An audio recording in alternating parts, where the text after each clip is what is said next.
So in typical Donald Trump fashion, he has to walk something back and say, well, it never actually meant this. You took it out of context. And what am I talking about? Well, there's now a letter out about the hiring freeze. And apparently, now that there's been some negative publicity and three aviation disasters, we had the commuter jet that collided with the Black Hawk helicopter in D.C., we had the medevac plane that crashed in Philadelphia, and now a plane collided with a tug in Chicago O'Hare Airport all this week. He's now saying, well, no, FAA's excluded from the hiring freeze. They can keep hiring. We need those people.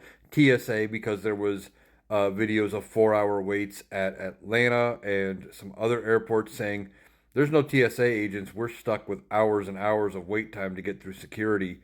Um, he's saying, no, they're fine. We're going to hire there. But initially he said hiring freeze for everybody. And now that he's getting negative press, he's saying, well, I never meant those people. And that's what he does with everything. He throws something out there, and then he's got to modify it and say, well, you didn't know exactly what I meant. I really meant this other thing after he gets negative press. Well, we will see what happens there with this hiring freeze. But Donald Trump is like this all the time. Now, we've had three aviation issues, but we find out that the head of the FAA was either resigned or fired the day Donald Trump took office because they wasn't getting along with Elon Musk.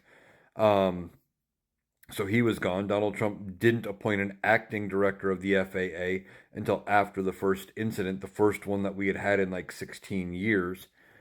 And then we also find out that like the Aviation Security Board was also let go.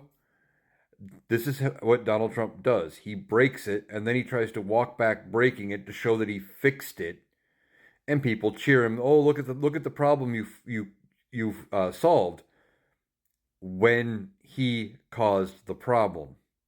It's ridiculous, but that's how he operates.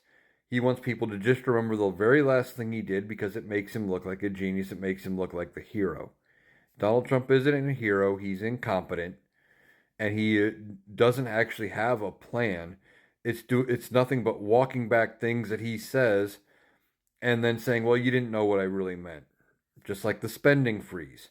After people were freaking out about not getting their government assistance through food stamps and things like that, and Meals on Wheels and all sorts of programs, he's like, well, no, that's not exactly what I meant.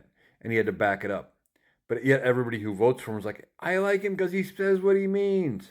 But then he always has to clarify because nobody knows what he means.